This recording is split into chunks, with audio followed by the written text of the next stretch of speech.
Well, how can you play in Mandarin movies if you don't even speak Mandarin? How do you do that? Well, first of all, I speak only Cantonese. Yeah.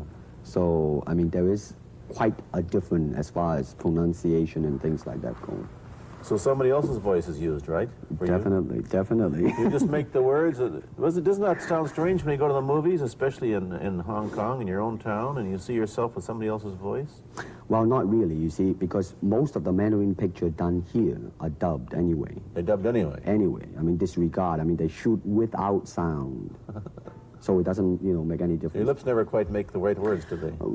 Yeah, well, that's where the difficulty lies, you see. I mean, in order to, because the Cantonese have a different way of saying things, different from the Mandarin. Yeah. So I have to find, like, something similar to that and keep a kind of a feeling going behind that. Something that matching the Mandarin deal. Like the Does old it silent sound complicated? days. Like the old silent days.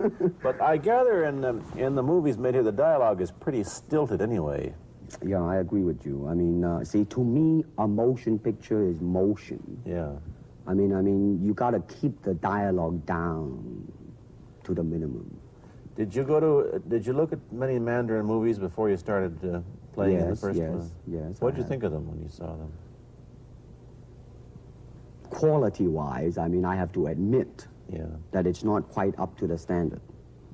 However, it is growing, and it is getting higher and higher and going toward that standard, that what I would term quality. They say the secret of your success in that movie, The Big Boss, which was such a success here and rocketed you to stardom in Asia, was that you did your own fighting. As an expert in the various martial arts in China, what did you think of the fighting that you saw in the movies that you studied before you became a star? Well, I mean, definitely in the beginning, I had no intention or whatsoever that what I was practicing and what I'm still practicing now would lead to this to begin with. But martial art has a very, very deep meaning as far as my life is concerned, because as an actor, as a martial artist, as a human being, all these I have learned from martial art. Maybe for our audience who doesn't know what it means, you might explain exactly what you mean by martial art. Right. Martial art include all the combative arts like karate or karate, judo, Chinese kung fu or Chinese boxing, whatever you call it. All those. You see, like Aikido, Korean, I can go on and on and on. But it's a combative form of fighting. I mean, it's not, some of them became sport, but some of them are still not. I mean, they use, for instance, kicking to the groin, jabbing fingers at the eyes, and things like that. No wonder you're successful in the Chinese movies. They're full of this kind of action anyway. They needed a guy like you could... Violence, man. So you didn't have to use a double when you moved into the motion picture world here. You did it all yourself. Right. Can you break 5 or 6 pieces of wood with your hand or your foot? I'll probably break my hand and foot. But tell me a little bit... you set up a school in Hollywood, didn't you, for people like James Garner and Steve McQueen and the others? Yes. Why would they want to learn Chinese martial art? Because of a movie role? Not really. I mean, most of them, you see, to me, at least the way that when I teach it, all type of knowledge ultimately means self-knowledge. So therefore, they're coming in to, and ask me to teach them not so much of how to defend themselves or how to do somebody in. Rather, they want to learn to express themselves through some movement, be it anger, be it determination, or whatsoever. So in other words, what I'm saying, therefore, is that he is paying me to show him in combative form the art of expressing the human body. Which is acting, in a sense, isn't it? Well... Or it would be useful, too, for an actor to have it's, I mean, it might sound too philosophical, but it's acting or acting unacting, if you... You've lost me. I have. Boxing, how does it differ from, say, our kind of boxing? Well, first we use the feet. That's and then a start. we use the elbow. And use the thumb too? you name it, man. We use it all. You have to, you see, because, I mean, that is the expression of the human body. I mean, everything. I mean, you know, not just the hand. And when you're talking about combat, well, I mean, if it is a sport, now you're talking about something else. You have regulations, you have rules. But when you're talking about fighting as it is, no rules. With no rules. Not real fighting. Well, then, baby, you better train every part of your body. And when you do punch, now I'm leaning forward a little bit, hoping not to hurt any camera angle. Yeah. I mean, you gotta put the whole hip into it and snap it and get all your energy in there and make this into a weapon. I don't want to tangle you in any dark alley. that right now. You came at me pretty fast there. What is the difference between Chinese boxing and what we see these young men doing at 8 o'clock every morning on the rooftops in the parks called shadow boxing, which they're always... Well, actually, you see, that is part of Chinese boxing. Yes. There are so many schools. Everybody schools. here seems to be, you know, going like this all the time. Well, that's good. I'm very glad. I'm very glad to see that, because at least somebody is caring for their own body, right? Yeah. I mean, that's a good sign. Well, it's a kind of a slow form of exercise, which is called Tai Chi Chuan. I'm speaking Mandarin just now. Yeah. Cantonese, Tai Chi Kun, okay? I see. And it's more of an exercise for the elderly, not so much for the young. Give me a demonstration. Show me. Can you do a little bit of it? Just so I mean, that, the hand-wise is very slow. Oh, is it? And you push it out, but all the time you are keeping the continuity going.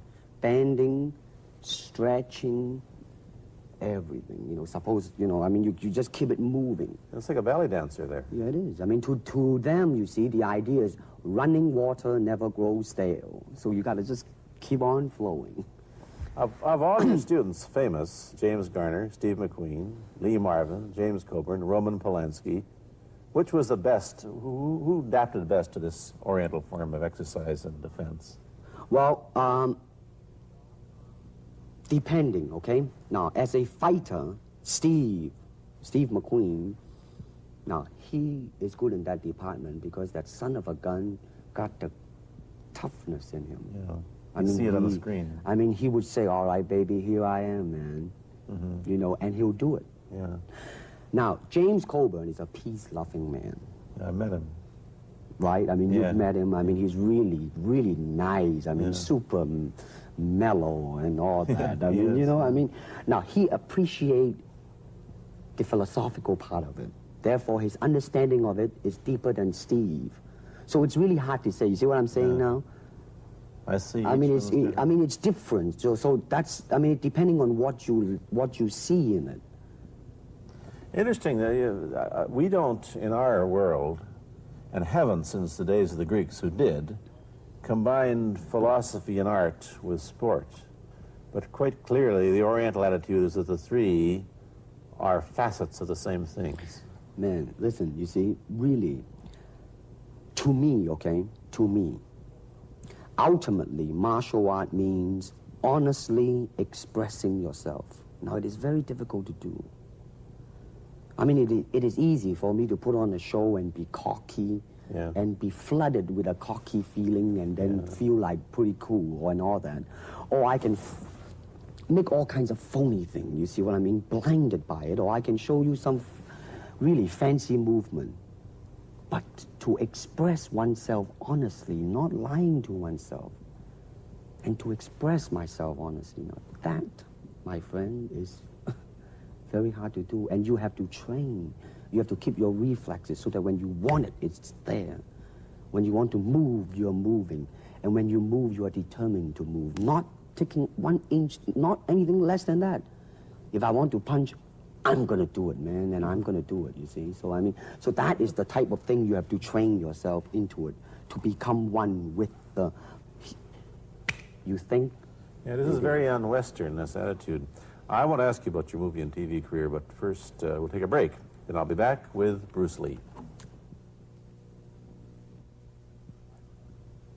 I've been talking to Bruce Lee mainly about the Chinese martial arts, which include things like Chinese boxing, karate, and judo, which is what he taught when he was in Hollywood. after he left the University of Washington, where he studied, of all things, philosophy, if you can believe that. He did, but that, perhaps you understand why the two go together from the first half of this program. And you can perhaps understand how he got into films. He knew a lot of actors, but I'm told the big break when you played in Longstreet. I must tell the audience that Bruce Lee had a bit part, or a supporting role in the Longstreet series, and this had an enormous effect on the audience. What was it? Well, you see, the title of that particular episode of Longstreet is called The Way of the Intercepting Fist. Now, I think the successful ingredient in it was because I was being Bruce Lee. Yourself. Myself, right. And did that part, just express myself, like I say, honestly express myself at that time. And because of that, I brought, favorable mentioning in, like, New York Times, which says, like, the Chinaman, who incidentally came off quite convincingly enough to earn himself a television series, and so on and so on and so forth. Can you remember the lines by Sterling Sullivan, the key lines? He's one of my students, you know that? Was he too? Yes. You've had everybody as your student. But you read, there were some lines that expressed your philosophy. I don't know if you remember them or not. I remember that. Let's hear. This is what it is, okay? You're talking to Longstreet, played by James Francesca. I said, empty your mind. Be formless, shapeless, like water. Now, you put water into a cup, it becomes the cup. You put water into a bottle, it becomes the bottle. You put it in a teapot, it becomes the teapot. Now, water can flow, or it can crash. Be water, my friend. Like that, you see? Oh, I see. I get the idea. I get the power behind it. So, now, two things have happened. First, there's a pretty good chance that you'll get a TV series in the States called The Warriors, in which you use, what, the martial arts in a Western setting? That was the original idea. Now, Paramount, I did Longstreet for Paramount, and Paramount wants me to be in a television series. On the other hand, Warner Brother wants me to be in another one, but both of them, I think, they want me to be in a modernized type of a thing. And they think that Western idea is out. But whereas you want to do the Western, eh? I want, because you see, I mean, how else can you justify all these punching and kicking and violence except in that period of the West? I mean, in nowadays, I mean, you don't go around on the street kicking people or punching people. Because if you do, that's it. I mean, I don't care how good you are, But this is true also of the Chinese dramas, which are mainly costume dramas. They're all full of blood and gore over here. You mean here? Yeah. Well, unfortunately, you see, I hope that the picture I am in would either explain why the violence was done, whether right or wrong or whatnot. But unfortunately, pictures, most of them here, are done mainly just for the sake of violence. You know what I mean? Like, fighting for 30 minutes, get stabbed 50 times. Well, I'm fascinated. Let me give you your microphone back. I'm fascinated that you came back. I am a martial artist. You came back to Hong Kong on the verge of success in Hollywood and full of it. And suddenly, on the strength of one picture, you become a superstar. Everybody knows you. You have to change your phone number. You get mobbed in the streets. Now, what are you going to do? Are you going to be able to live in both worlds? Are you going to be a superstar here, or one in the States, or both? Well, let me say this. First of all, the word superstar really turned me off, and I'll tell you why. Because the word star, man, is an illusion. It's something what the public calls you. You should look upon oneself as an actor, man. I mean, you would be very pleased if somebody say, hey, man, you are a super actor. It is much better than, superstar. Yeah, therefore, you've got to admit that you are a superstar. You're not going to, if you're going to give me the truth. I'm honestly saying this, okay? Yes, I have been very successful, okay? But I think the word star I do not look upon myself as a star. I really don't. I mean, believe me, man, when I say it. I mean, I'm not saying it because Well, what are you going to do? Let's get back to the question. Okay. Are you going to stay in Hong Kong and be famous? Or are you going to go to the United States and be famous? Or are you going to try and eat your cake and have it too? I am going to do both because, you see, I have already made up my mind that in the United States, I think something about the Oriental, the true Oriental should be shown. Hollywood sure as heck hasn't. You better believe it, man. I mean, it's always that pigtail and bouncing around, chop, you know, with the eyes slant and all that. And I think that's very, very out of Is it date. true that you were the first job you had was being cast as Charlie Chan's #1 boy? Yeah, #1 son, yeah. No, They never made a movie. No. They were going to make it into like a new Chinese James Bond type of a thing. Now that, you know, the old man Chan is dead, Charlie is dead, and his son is carrying on. But they didn't do that. No. Batman came along, you see, because and then everything was started to be going into that, you know, that kind of a which you were in. But I mean, by the way, I did a really terrible job in that, I have to say. Really? You didn't like yourself? I didn't see it. Let me ask you, however, about the problems that you face as a Chinese hero in an American series. Have people come up in the industry and said, well, we don't know how the audience are going to take a non-American? Well, such question has been raised. In fact, it is being discussed, and that is why The Warrior is not going to be on. I see. You see, because unfortunately, such thing does exist in this world, you see, like, I don't know, certain part of the country, right? Where, like, they think that business-wise, it's a risk. And I don't blame them, I mean, in the same way, it's like in Hong Kong, if a foreigner come and became a star, if I were the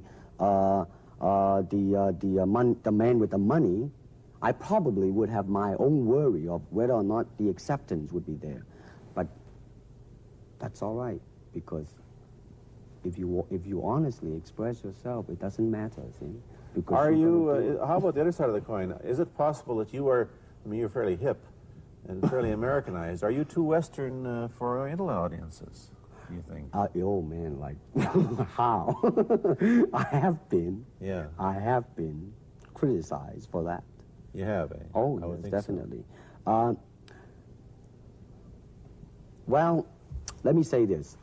When I do the Chinese film, I'll try my best not to be as American as I, you know, have been adjusted to for the last 12 years in the States. But when I go back to the States, it seems to be the other way around. You know what I mean? You're too exotic, eh? Yeah, man. I mean, they're trying to get me to do too many things that are really for the sake of being exotic. You understand what I'm trying to say? Oh, sure. So it's really, I mean, it's when you live in both worlds, it brings its problems as well as its advantages, and you've got both. Time to go to a commercial. I'll be back in a moment with Bruce Lee. Let me ask you whether the change in attitude on the part of the Nixon administration towards China has helped your chances of starring in an American TV series. Well, first of all, this happened before that. Yeah. But I do think that things of Chinese will be quite interesting for the next few years. I mean, not that I'm politically, you know, inclining toward anything. You know, I understand that. I'm just wondering. But I mean, once the opening of China, you know, I mean, that it will bring more understanding. Yeah. More things that are, hey, like different, you know? And maybe in the contrast of comparison, some new thing might grow. So therefore, I mean, it's a very rich period to be in. I mean, like, if I were born, let's say, 40 years ago. Yeah. If I have a thought in my mind, I said, boy, I'm going to star in a movie or star in a television series in America. Well, that might be a vague dream, but I think right now, maybe, man. You still think of yourself Chinese, or do you ever think of yourself as North American? You know what I want to think of myself?